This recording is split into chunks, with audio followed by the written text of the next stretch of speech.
नमस्कार दोस्तों, स्वागत है आपका मेरे चैनल में। आज के इस वीडियो में हम श्री सत्यनारायण भगवान जी की कथा सुनेंगे। दोस्तों, पूर्णिमा के दिन सत्यनारायण भगवान की कथा और पूजा करनी चाहिए। ऐसा माना जाता है कि पूर्णिमा के दिन सत्यनारायण व्रत की कथा सुनने का फल हजारों सालों तक किए गए यज्ञ के बराबर होता है। सत्यनारायण भगवान विष्णु के ही रूप है और पूर्णिमा तिथि पर विशेष रूप से भगवान विष्णु और उनके स्वरूपों की पूजा करनी चाहिए। श्री सत्यनारायण भगवान जी की कथा प्रारंभ करते हैं। प्रथम अध्याय। व्यास जी ने कहा, एक समय की बात है, नैमिषारण्य तीर्थ में शौनिकादिक 88,000 ऋषियों ने पुराणवेत्ता श्री सूत जी से पूछा, हे सूत जी, इस कलयुग में वेद विद्या रहित मनुष्य को प्रभु भक्ति किस प्रकार मिलेगी तथा उनका उद्धार कैसे होगा। हे मुनि श्रेष्ठ, कोई ऐसा व्रत अथवा तप कहिए जिसके करने से थोड़े ही समय में पुण्य प्राप्त होगा तथा मनवांछित फल मिलेगा। हमारी प्रबल इच्छा है कि हम ऐसी कथा सुने। सर्वशास्त्र ज्ञाता श्री सूत जी ने कहा, हे वैष्णव में पूज्य, आप सबने प्राणियों के हित की बात पूछी है। अब मैं उस श्रेष्ठ व्रत को आपसे कहूँगा जिसे नारद जी के पूछने पर लक्ष्मी नारायण भगवान ने उन्हें बताया था। कथा इस प्रकार है, आप सब सुने। एक समय देवर्षि नारद जी दूसरों के हित की इच्छा से सभी लोकों में घूमते हुए मृत्युलोक में आ पहुँचे। यहाँ अनेक योनियों में जन्म प्राय सभी मनुष्यों को अपने कर्मों के अनुसार कई दुखों से पीड़ित देखकर उन्होंने विचार किया कि किस यत्न को करने से प्राणियों के दुखों का नाश होगा। ऐसा मन में विचार कर श्री नारद विष्णु लोक गए। वहाँ श्वेत वर्ण और 4 भुजाओं वाले देवों में इस नारायण को, जिनके हाथों में शंख, चक्र, गदा और पद्म थे तथा वरमाला पहने हुए थे, देखकर स्तुति करने लगे। नारद जी ने कहा, हे भगवान, आप अत्यंत शक्ति से संपन्न हैं। मन तथा वाणी भी आपको पा नहीं सकती। आपको आदि मध्य अंत भी नहीं है। आप निर्गुण स्वरूप सृष्टि के कारण भक्तों के दुखों का नष्ट करने वाले हो। आपको मेरा नमस्कार है। नारद जी की इस प्रकार की स्तुति सुनकर विष्णु बोले, हे मुनि श्रेष्ठ, आपके मन में क्या है? आपका किस काम के लिए यहाँ आगमन हुआ है? निसंकोच कहिए। तब नारद मुनि जी ने कहा, मृत्युलोक में सब मनुष्य जो अनेक योनियों में पैदा हुए हैं, अपने अपने कर्मों द्वारा अनेक प्रकार के दुखों से पीड़ित है। हे नाथ, यदि आप मुझ पर दया रखते हैं तो बताइए, उन मनुष्यों को सब दुख थोड़े ही प्रयत्न करने से कैसे दूर हो सकते हैं। विष्णु भगवान बोले, हे नारद, मनुष्यों की भलाई के लिए तुमने यह बहुत अच्छा प्रश्न किया है। जिस व्रत को करने से मनुष्य मोह से छुटकारा पा सकता है, वह व्रत मैं तुमसे कहना चाहता हूँ। बहुत पुण्य देने वाला, स्वर्ग तथा मृत्यु दोनों में दुर्लभ एक उत्तम व्रत है, जो आज मैं प्रेमवश होकर तुमसे कहता हूँ। श्री सत्यनारायण भगवान का यह व्रत विधि विधान पूर्वक संपन्न करके मनुष्य इस धरती पर सुख भोग कर मरने पर मोक्ष को प्राप्त होता है। श्री विष्णु ने कहा, हे नारद, दुख शोक आदि दूर करने वाला यह व्रत सब स्थानों पर विजय करने वाला है। भक्ति और श्रद्धा के साथ किसी भी दिन मनुष्य श्री सत्यनारायण भगवान की संध्या के समय ब्राह्मणों और बंधुओं के साथ धर्मपरायण होकर पूजा करे। भक्ति भाव से नैवेद्य, केले का फल, शहद, घी, शक्कर अथवा गुड़, दूध और गेहूं का आटा का सवाया ले। गेहूं के अभाव में साठी का चूर्ण भी ले सकते हैं। इन सबको भक्ति भाव से भगवान को अर्पण करे। बंधु बांधवों सहित ब्राह्मणों को भोजन कराए। इसके पश्चात स्वयं भोजन करे। रात्रि में नृत्य गीत आदि का आयोजन कर श्री सत्यनारायण भगवान का स्मरण करते हुए समय व्यतीत करे। कलिकाल में मृत्युलोक में यही एक लघु उपाय है, जिससे अल्प समय और अल्प धन में महान पुण्य प्राप्त हो सकता है। दूसरा अध्याय। सूत जी ने कहा, हे ऋषियों, जिन्होंने पहले समय में इस व्रत को किया है, उनका इतिहास कहता हूँ, आप सब ध्यान से सुने। सुंदर काशीपुरी नगरी में एक अत्यंत निर्धन ब्राह्मण रहता था। वह ब्राह्मण भूख और प्यास से बेचैन होकर पृथ्वी पर घूमता रहता था। ब्राह्मणों से प्रेम करने वाले श्री विष्णु भगवान ने ब्राह्मण को देखकर एक दिन बूढ़े ब्राह्मण का रूप धारण कर निर्धन ब्राह्मण के पास जाकर आदर के साथ पूछा, हे प्रिय, तुम नित्य ही दुखी होकर पृथ्वी पर क्यों घूमते हो? हे श्रेष्ठ ब्राह्मण, यह सब मुझसे कहो, मैं सुनना चाहता हूँ। दरिद्र ब्राह्मण ने कहा, मैं निर्धन ब्राह्मण हूँ, भिक्षा के लिए पृथ्वी पर फिरता हूँ। हे भगवान, यदि आप इससे छुटकारा पाने का कोई उपाय जानते हो तो कृपा कर मुझे बताएं। वृद्ध ब्राह्मण का रूप धारण किए हुए विष्णु भगवान ने कहा, हे ब्राह्मण, श्री सत्यनारायण भगवान मनवांछित फल देने वाले हैं, इसलिए तुम उनका पूजा करो। इससे मनुष्य का सब दुखों से मुक्ति हो जाता है। दरिद्र ब्राह्मण को व्रत का सारा विधान बताकर बूढ़े ब्राह्मण का रूप धारण करने वाले श्री सत्यनारायण भगवान चले जाते हैं। जिस व्रत को वृद्ध ब्राह्मण ने बताया है, मैं उसको अवश्य करूँगा। यह निश्चय कर वह दरिद्र ब्राह्मण घर चला गया, परंतु उस रात्रि उस दरिद्र ब्राह्मण को नींद नहीं आई। अगले दिन वह जल्दी उठा और श्री सत्यनारायण भगवान का व्रत करने का निश्चय कर भिक्षा मांगने के लिए चल दिया। उस दिन उसको भिक्षा में बहुत धन मिला, जिससे उसने पूजा का सामान खरीदा और घर आकर अपने बंधु बांधवों के साथ भगवान श्री सत्यनारायण का व्रत किया। इसके करने से वह दरिद्र ब्राह्मण सब दुखों से छूटकर अनेक प्रकार की संपत्तियों से युक्त हो गया। तभी से यह विप्र हर मास व्रत करने लगा। इस प्रकार सत्यनारायण भगवान के व्रत को जो शास्त्र विधि के अनुसार करेगा, वह सब पापों से छूटकर मोक्ष को प्राप्त होगा। आगे जो मनुष्य पृथ्वी पर श्री सत्यनारायण भगवान का व्रत करेगा, वह सब दुखों से छूट जाएगा। इस तरह नारद जी ने सत्यनारायण भगवान का कहा हुआ व्रत मैंने तुमसे कहा। हे विप्रो, अब आप और क्या सुनना चाहते हैं, मुझे बताएं। ऋषियों ने कहा, हे मुनीश्वर, संसार में इस विप्र से सुनकर किस किस ने इस व्रत को किया, यह सब सुनना चाहते हैं। इसके लिए हमारे मन में श्रद्धा है। श्री सूत जी ने कहा, हे मुनियों, जिस जिस प्राणी ने इस व्रत को किया है, उन सब की कथा सुनो। एक समय वह ब्राह्मण धन और ऐश्वर्य के अनुसार बंधु बांधवों के साथ अपने घर पर व्रत कर रहा था। उसी समय एक लकड़ी बेचने वाला बूढ़ा व्यक्ति वहां आया। उसने सिर पर रखा लकड़ियों का गट्ठर बाहर रख दिया और विप्र के मकान में चला गया। प्यास से व्याकुल लकड़हारे ने विप्र को व्रत करते देखा। वह प्यास को भूल गया। उसने उस विप्र को नमस्कार किया और पूछा, हे विप्र, आप यह किसका पूजन कर रहे हैं? इस व्रत से आपको क्या फल मिलता है? कृपा करके मुझे बताएं। ब्राह्मण ने कहा, सब मनोकामनाओं को पूरा करने वाला यह श्री सत्यनारायण भगवान का व्रत है।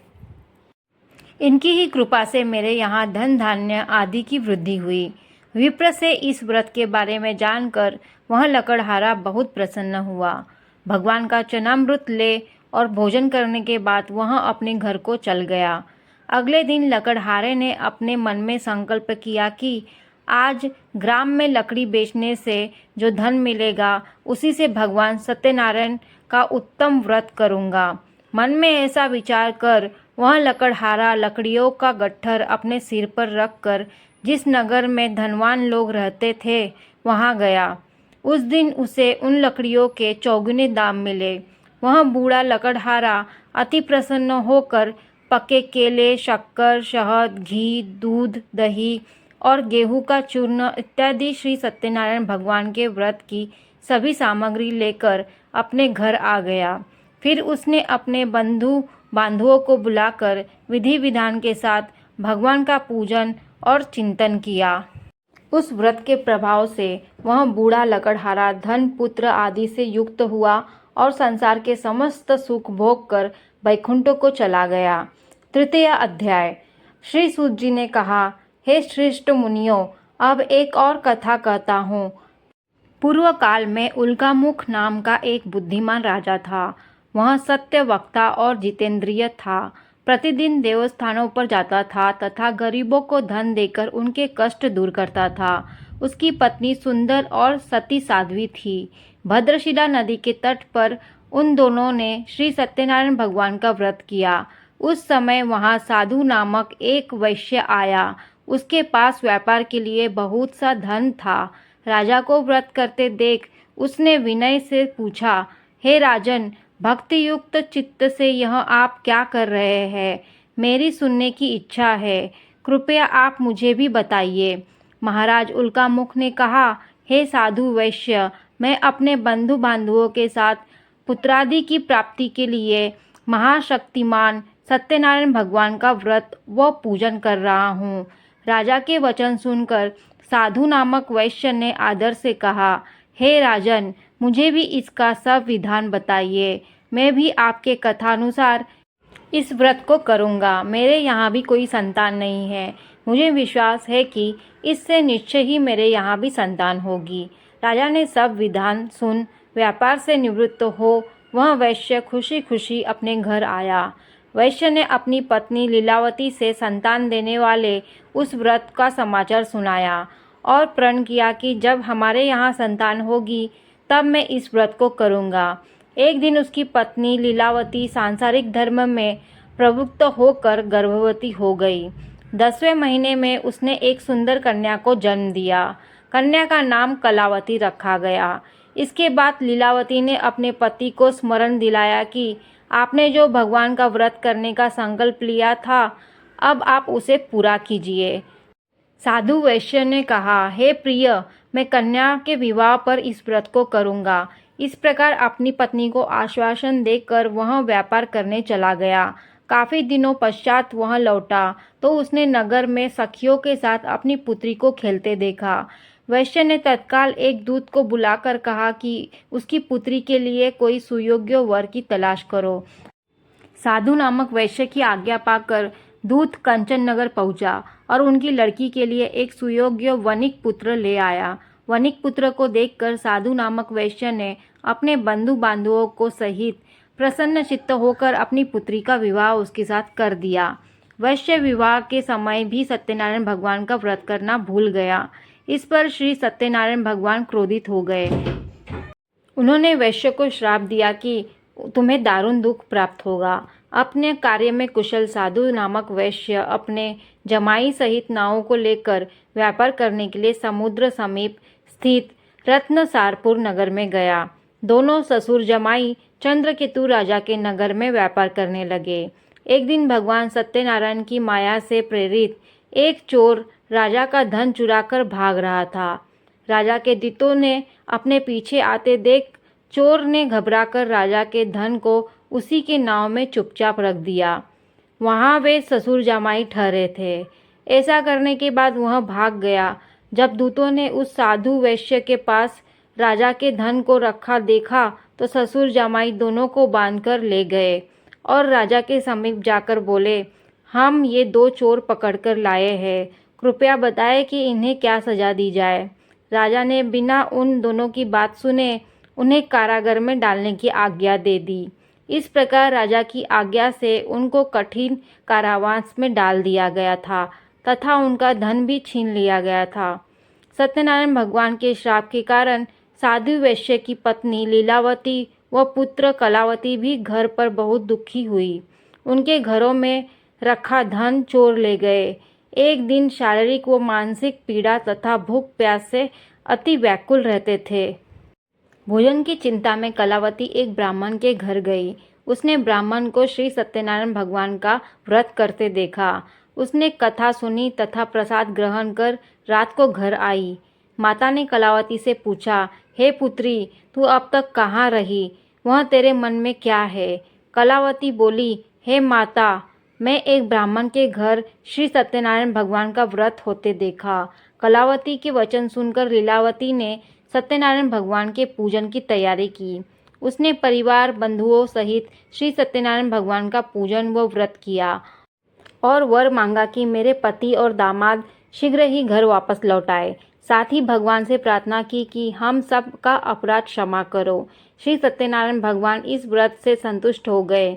उन्होंने राजा चंद्रकेतु को स्वप्न में दर्शन देकर कहा, हे राजन, जिन दोनों वैश्यों को तुमने बंदी बना रखा है वे निर्दोष है, उन्हें प्रातः ही छोड़ दो, अन्यथा मैं तेरा धन, राज्य, पुत्रादि सब नष्ट कर दूंगा। राजा से ऐसे वचन कहकर भगवान अंतर्ध्यान हो गए। प्रातःकाल राजा ने चंद्रकेतु ने सभा में सबको अपना स्वप्न सुनाया और सैनिकों को आज्ञा दी कि वो दोनों वणिक पुत्रों को कैद से मुक्त कर सभा में ले आए। दोनों ने आते ही राजा को प्रणाम किया। राजा ने उनसे कहा, हे महानुभावों, तुम्हें भावीवश ऐसा कठिन दुख प्राप्त हुआ है, अब तुम्हें कोई भय नहीं है, तुम मुक्त हो। ऐसा कहकर राजा ने उनको नए नए वस्त्र भूषण पहनावे तथा उनका जितना धन लिया था उससे 2 गुना लौटाकर आदर से विदा किया। दोनों वैश्य अपने घर को चल। चतुर्थ अध्याय। श्री सूत जी ने आगे कहा, वैश्य और उसके जमाई ने मंगलाचार करके यात्रा आरंभ की और अपने नगर की ओर चल पड़े। उनके थोड़ी दूर आगे बढ़ने पर दंडी वेशधारी श्री सत्यनारायण भगवान ने उनसे पूछा, हे साधु, तेरी नाव में क्या है? अभिमानी वणिक हंसता हुआ बोला, हे दंडी, आप क्यों पूछते हैं? क्या धन लेने की इच्छा है? मेरी नाव में तो बेल और पत्ते भरे हैं। वैश्य का कठोर वचन सुनकर दंडी वेशधारी श्री सत्यनारायण भगवान ने कहा, तुम्हारा वचन सत्य हो। ऐसा कहकर वे वहां से कुछ दूर जाकर समुद्र के किनारे बैठ गए। दंडी महाराज के जाने पर पश्चात वैश्य ने नित्य क्रिया से निवृत्त होने के बाद नाव को ऊंची उठी देखकर अचंभा किया तथा नाव में बेल पत्ते आदि देखकर मूर्छित हो गए। मूर्छा खुलने पर अत्यंत शोक प्रकट करने लगा। तब उसके जमाई ने कहा, आप शोक न करें, यह दंडी महाराज का श्राप है। अंततः उनकी शरण में ही चलना चाहिए, तभी हमारी मनोकामना पूरी होगी। जमाई के वचन सुनकर वह साधु नामक वैश्य दंडी महाराज के पास पहुंचा और भक्ति भाव से प्रणाम करके बोला, मैंने जो आपसे असत्य वचन कहे थे उसके लिए मुझे क्षमा करें। ऐसा कहकर वैश्य रोने लगा। तब दंडी भगवान बोले, हे वणिक पुत्र, मेरी आज्ञा से तुझे बार बार दुख प्राप्त हुआ है, तू मेरी पूजा से विमुख हुआ है। साधु नामक वैश्य ने कहा, हे भगवान, आपकी माया से ब्रह्मा आदि देवता भी आपके रूप को नहीं जान पाते, तब मैं अज्ञानी भला कैसे जान सकता हूँ। आप प्रसन्न होइए, मैं अपनी सामर्थ्य के अनुसार आपकी पूजा करूँगा। मेरी रक्षा करो और पहले से समान मेरी नौका को धन से पूर्ण कर दो। उसके भक्ति युक्त वचन सुनकर श्री सत्यनारायण भगवान प्रसन्न हो गए और उसकी इच्छा अनुसार वर देकर अंतर्ध्यान हो गए। तब ससुर व जमाई दोनों ने नाव पर आकर देखा कि नाव धन से परिपूर्ण है। फिर वह भगवान सत्यनारायण का पूजन कर जमाई सहित अपने नगर की ओर चल पड़े। तब वह अपने नगर के निकट पहुंचा। तब उसने एक दूत को अपने घर भेजा। दूत ने साधु नामक वैश्य के घर जाकर उसकी पत्नी को नमस्कार किया और कहा, आपके पति अपने दामाद सहित इस नगर के समीप आ गए हैं। लीलावती और उसकी कन्या कलावती उस समय भगवान का पूजन कर रही थी। दूत का वचन सुनकर साधु की पत्नी ने बड़े हर्ष के साथ सत्य देव का पूजन पूर्ण किया और अपनी पुत्री से कहा, मैं अपने पति के दर्शन को जाती हूँ, तू कार्य पूर्ण कर शीघ्र आ जाना। परंतु कलावती पूजन एवं प्रसाद छोड़कर अपने पति के दर्शन के लिए चली गई। प्रसाद की अवज्ञा के कारण सत्यदेव रुष्ट हो गए। फलस्वरूप उन्होंने उसके पति को नाव सहित पानी में डुबा दिया। कलावती अपने पति को न देख रोती हुई जमीन पर गिर पड़ी। नौका को डूबा हुआ तथा कन्या को रोती हुई देख साधु नामक वैश्य दुखित हो के बोले, हे प्रभु, मुझसे या मेरे परिवार से जो भी भूल हुई है उसे क्षमा करो। उसके दीन वचन सुनकर सत्यदेव भगवान प्रसन्न हो गए। आकाशवाणी हुई, हे वैश्य, तेरी कन्या मेरा प्रसाद छोड़कर आई है, इसलिए इसका पति अदृश्य हुआ है। यदि वह घर जाकर प्रसाद खाकर लौटे तो इसका पति अवश्य मिले। आकाशवाणी सुनकर कलावती ने घर पहुंचकर प्रसाद खाया और फिर आकर अपने पति के दर्शन किए। तत्पश्चात साधु वैश्य ने वहीं बंधु बांधवों सहित सत्यदेव का विधि पूर्वक पूजन किया। वह इस लोक को सुख भोग कर अंत में स्वर्गलोक को गया। 5वां अध्याय। श्री सूत जी ने आगे कहा, हे ऋषियों, मैं एक और भी कथा कहता हूँ, उसे भी सुनो। प्रजापालन में लीन तुंगध्वज नाम का एक राजा था। उसने भगवान सत्यनारायण का प्रसाद त्याग कर बहुत दुख पाया। एक समय राजा वन में वन्य पशुओं को मारकर बड़ के वृक्ष के नीचे आया। वहां उसने ग्वालों को भक्ति भाव से बंधु बांधवों सहित श्री सत्यनारायण भगवान का पूजन करते देखा, परंतु राजा देखकर भी अभिमानवश न तो वहां गया और ना ही सत्यनारायण भगवान को नमस्कार किया। जब ग्वालों ने भगवान का प्रसाद उनके सामने रखा तो वह प्रसाद को त्याग कर अपने नगर को चला गया। नगर में पहुंचकर उसने देखा कि उसका सब कुछ नष्ट हो गया है। वह समझ गया कि यह सब भगवान सत्यदेव ने ही किया है। तब वह उसी स्थान पर वापस आया और ग्वालों के समीप गया और विधि पूर्वक पूजन कर प्रसाद खाया तो सत्यनारायण की कृपा से सब कुछ पहले जैसा हो गया और दीर्घकाल तक सुख भोग कर मरने पर स्वर्गलोक को चला गया। जो मनुष्य इस परम दुर्लभ व्रत को करेगा, श्री सत्यनारायण भगवान की कृपा उसे धन धान्य की प्राप्ति होगी। निर्धन धनी और बंधी बंधन से मुक्त होकर निर्भय हो जाता है। संतानहीन को संतान प्राप्त हो जाता है तथा सब मनोरथ पूर्ण होकर अंत में वहां वैकुंठ धाम को जाता है। जिन्होंने पहले इस व्रत को किया, अब उनके दूसरे जन्म की कथा भी सुनिए। शतानंद नामक ब्राह्मण ने सुदामा के रूप में जन्म लेकर श्री कृष्ण की भक्ति पर मोक्ष प्राप्त किया।